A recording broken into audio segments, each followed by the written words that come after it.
Esta fue la portada con la que comenzó la incertidumbre. Abril de 2023. La revista The Economist representaba la inteligencia artificial con los atributos de un ángel y un demonio. En sus páginas nos planteaba la posibilidad de desarrollar mentes no humanas que podrían superar nuestra inteligencia. ¿Será eso posible en el corto plazo? Desde que en 2022 se creó en Estados Unidos el ChatGPT, infinidad de tareas ya se realizan con una tecnología que causa entusiasmo y terror a partes iguales. Esta innovación ha superado además todas las fronteras y las potencias internacionales han comenzado una batalla para controlarla. Hace unas semanas, China irrumpió en el mercado con DeepSeek, una supuesta versión mejorada de inteligencia artificial que, según los medios de comunicación, hizo temblar a las tecnologías norteamericanas. Pero, ¿entendemos realmente qué es la inteligencia artificial? ¿Podrá sustituirnos a los humanos? ¿Dependerá de ella el dominio mundial? ¿Se encuentra la humanidad ante un auténtico peligro tecnológico? Hoy, en NPI, analizamos el mito y la realidad de la inteligencia artificial.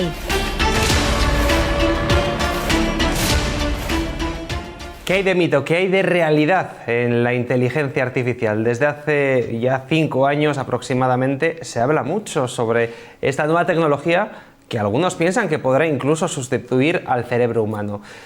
Bueno, yo creo que esto es demasiado entusiasmo y no porque lo diga yo, sino porque cada vez que hablas con un experto, pues él te lo suele decir, y el que traemos hoy aquí es uno de ellos. Jesús Martínez, ingeniero, miembro de la plataforma Geopoder. ¿Qué tal? Muy buenas tardes, arratsaldeon. Buenas tardes, Xavi, gracias por invitarme, es un placer. Bueno, ¿qué hay de mito, qué hay de realidad en la inteligencia artificial? ¿Realmente va a sustituir a la mente humana o no?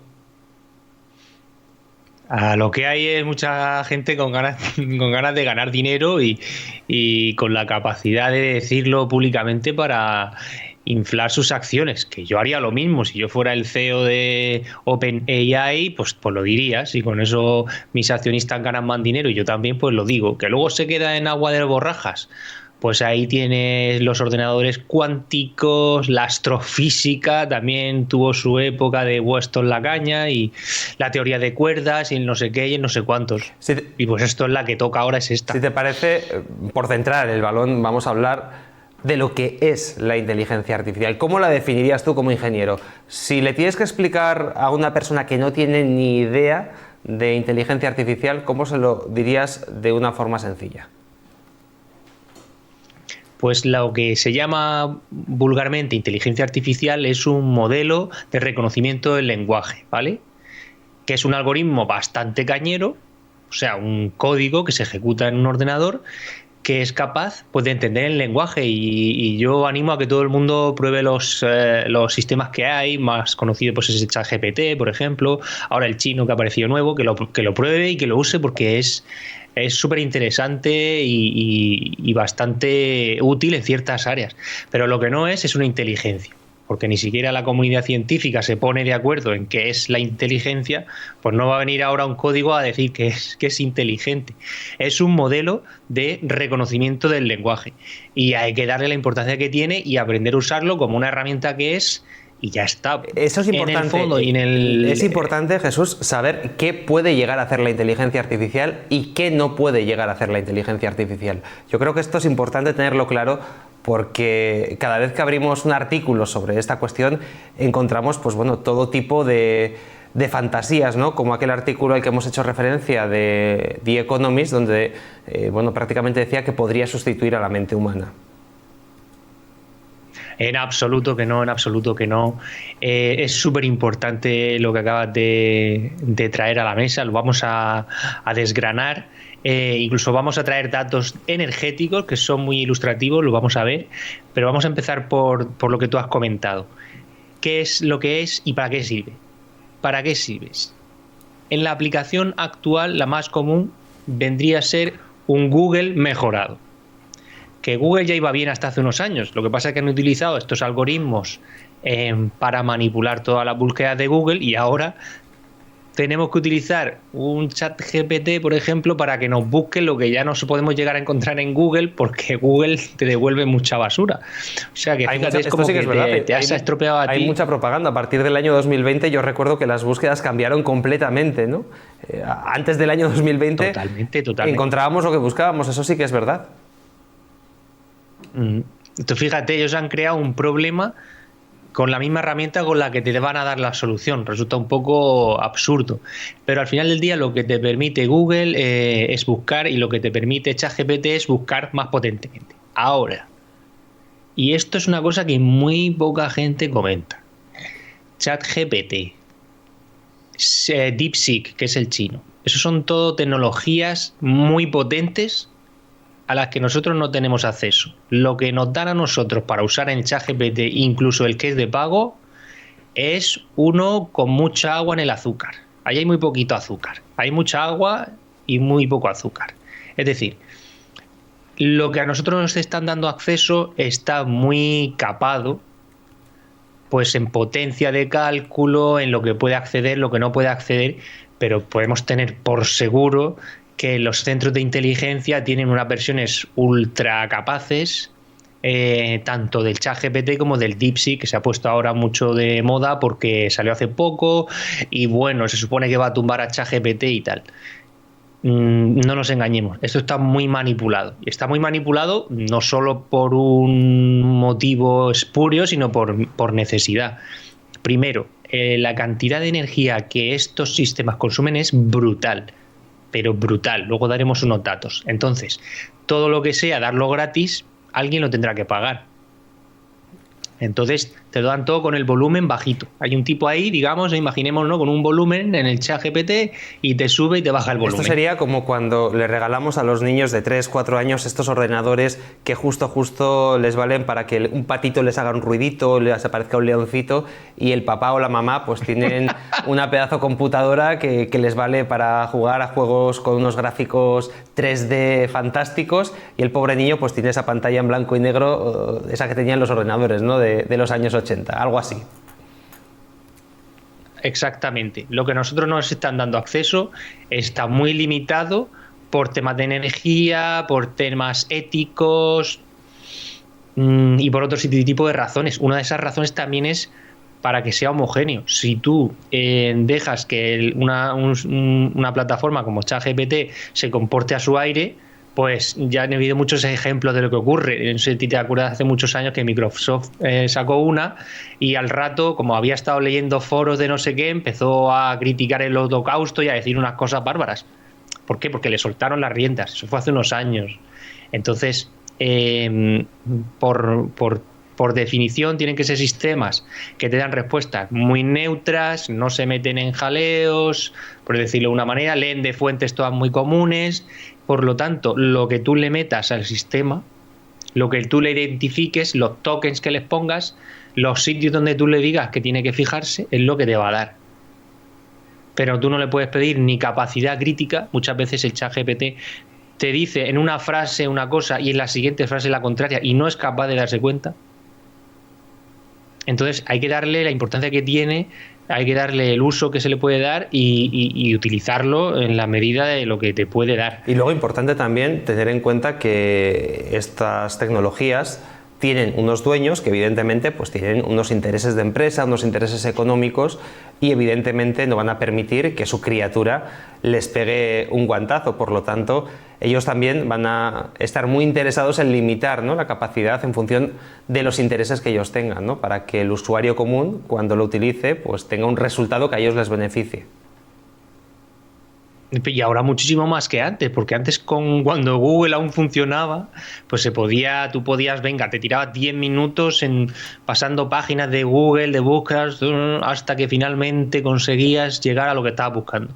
Ahora, como todo se simplifica, por ejemplo, a través de un ChatGPT que te puede llegar a buscar cosas en Google, aunque de manera limitada, pues tú te vas a quedar ya con lo que él te haya dicho. Y eso también va a llegar a modificar todo. Incluso hace poco le hice una pregunta al ChatGPT y le dije, si tú ahora mismo los datos que se te dan de entrada comienzan a estar demasiado corruptos, ¿no? Porque ya todo es como cuando te haces un huevo frito y el aceite no lo cambias y llevas un mes haciendo huevos fritos con el mismo aceite. Pues al principio el aceite está bien, pero luego después de un mes está quemado. Si tú no tienes unas monitores, unas personas que con mucha rigurosidad están controlando lo que se te da, pues al final acabará entrando tu propio, lo que ChatGPT ofrece de manera manipulada, porque siempre está manipulada. Si lo vuelves a meter dentro de la máquina, cada vez está más lejos de la realidad, ¿no? Entonces tiene que haber ahí una labor muy potente de tratar de que eso no vuelva a entrar. Y lo hice la pregunta y me dijo, aproximadamente en 10 años, si eso no se controlase, aproximadamente en 10 años, pues todo lo que yo dé se hará totalmente basura. La pregunta La respuesta que me dio, a lo mejor no es exacta. La pregunta es, estamos viendo ahora mismo las imágenes de DeepSeek, que es la nueva empresa que hace unas semanas pues revolucionó el mercado de las tecnológicas. De hecho, cuando hubo caídas en bolsa, en fin, una serie de movimientos bursátiles que probablemente muchos aprovecharon para ganar mucho dinero. Pero vayamos a la parte tecnológica. ¿Es tan buena esta tecnología que viene desde China? ¿Puede competir con el ChatGPT? ¿Puede revolucionar aún más la inteligencia artificial? Porque estamos hablando mucho de ChatGPT, pero DeepSeek es, digamos, la marca china. ¿Es más de lo mismo? Es lo mismo. Esto hay que tener en cuenta que, como tú has dicho, viene de empresas tecnológicas que ya tienen intereses previos. Internet vino y iba, o antes, los chips iban a revolucionar el mundo, o incluso antes. Mira, la energía nuclear en los 50 iba a revolucionar el mundo y los coches iban a ser nucleares, las casas iban a ser nucleares, los aviones nucleares. Nada de eso ha ocurrido. Luego llegaron los ordenadores. Iba a ser el ciberfuturo. Nada de eso. Seguimos teniendo que ir a trabajar todos los días sin más remedio. Luego Internet iba a liberalizar todo y ahora estamos más saturados de información que nunca. El ordenador cuántico. Ahora la inteligencia artificial. No va a cambiar el mundo radicalmente en cuanto a una transformación. Lo que sí que puede hacer es volver a la gente tan tonta que la iguale por abajo a lo que es la inteligencia artificial es capaz de hacer. ¿Vale? Si tú vuelves al resto de personas tan tontas, que cada vez son más inútiles, no tienen capacidad crítica porque todo se lo creen, pues bueno, conseguirás a lo mejor que te domine la inteligencia artificial a la humanidad, pero es un esfuerzo bastante tremendo. Entonces, estas empresas como DeepSeek o OpenAI, ChatGPT, tienen todos la misma tecnología al fin y al cabo. O sea, no hay gran misterio. Al final, estos mismos se dan en los deportes de élite, por ejemplo. Un corredor de 100 metros, el más rápido, ¿vale? El Usain Bolt 1 y el Usain Bolt 2, sus márgenes de diferencia son pequeños. Uno pasa la meta de 100 metros en un tiempo y el otro, nada, un pie por detrás, ¿vale? Pero no hay uno que gane por 2 segundos, eso sería brutal. Y en el tema tecnológico puntero es igual, al final todos más o menos tienen lo mismo. Están un poco intentando de nuevo esa psicología de la Guerra Fría, ¿te acuerdas? De la Guerra Fría, de si los rusos, los occidentales, Y al final todos tenían la misma tecnología, todos tenían aviones súper rápidos, aviones súper potentes, rayos láseres en el espacio, sondas en el espacio, y ninguno tenía una tecnología que saltaba agujeros de gusano y el otro no la tenía. Más o menos tienen lo mismo. Pero todos tenían lo que la es, propaganda, que ¿no? está muy manipulada. Efectivamente, la propaganda era lo que hacía que sobresaliese en un momento determinado más una u otra, ¿no? Exactamente. Pero aquí la tecnología es la misma. Unos te van a dar con más volumen, con más azucarillo, y otro con menos azucarillo, pues de la misma manera que te sacan el mismo coche, pues más bonito, un poco más deportivo y el más potente, pero que el coche es el mismo. Te están cobrando un poco más, te están cobrando un poco menos.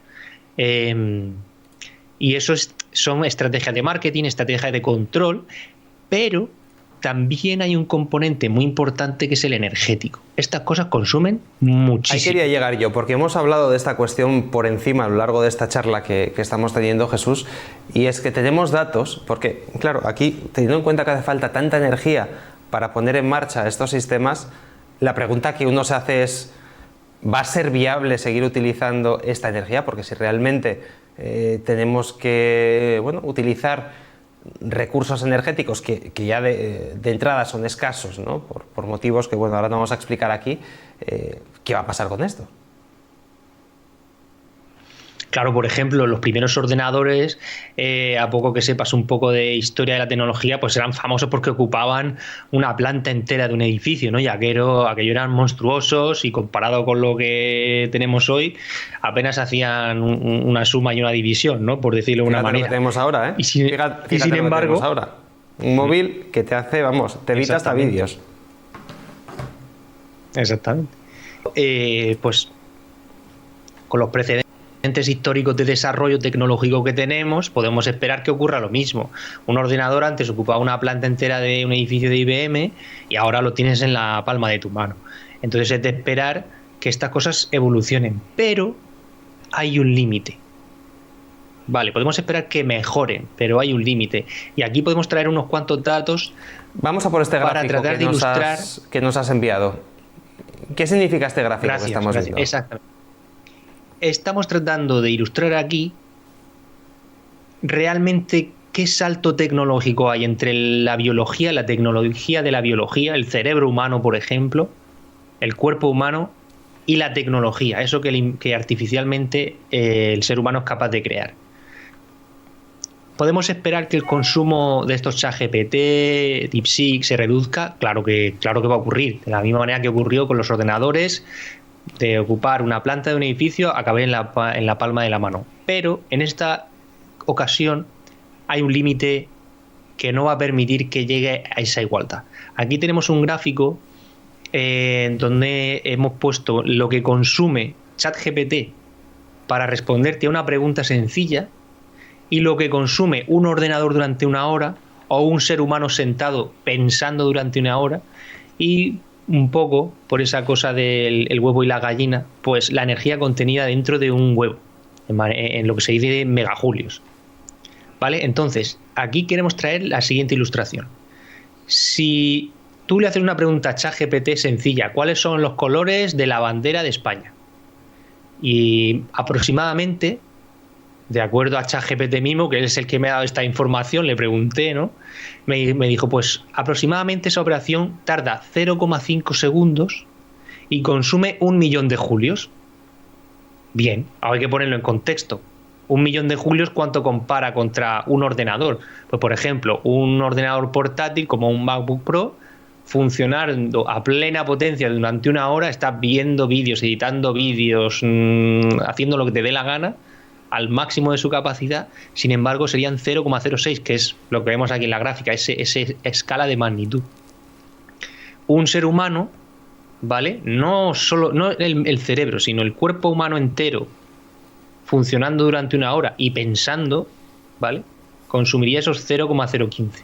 Y la energía contenida en un huevo, el huevo es capaz de generar vida. O sea, imaginémonos cuál de eficiente es la biología, que con esa pequeña cantidad de energía contenida en un huevo, luego le tienes que sumar el calor y el oxígeno que sí que pasa a través de la cáscara del huevo, ¿vale? Eso también es energía y es bastante. Pero solo con esa energía contenida adentro, una cosa que son unas proteínas y otro tipo de moléculas, dan lugar a un ser vivo. O sea, ¿dónde está la tecnología de la biología en términos de desarrollo y de eficiencia energética comparado contra un chip? El salto es tan grande que es imposible que la tecnología jamás llegue ahí. Fíjate, quizás así se entienden, me refiero, se entienden noticias como esta, ¿no?, que estamos viendo en imágenes. Noticia de Reuters que decía: Google comprará energía para las necesidades de inteligencia artificial a la pequeña empresa de reactores nucleares modulares Kairos. Y luego tenemos otra noticia, que en este caso es de la revista Nuclear Newswire, que dice: Amazon compra a Talen, un centro de datos alimentado con energía nuclear. Bueno, pues aquí estamos viendo, ¿no?, eso a lo que hacías referencia, esa necesidad de energía. Tan es así que estamos viendo cómo las empresas tecnológicas pues están realizando este tipo de compras tan importantes.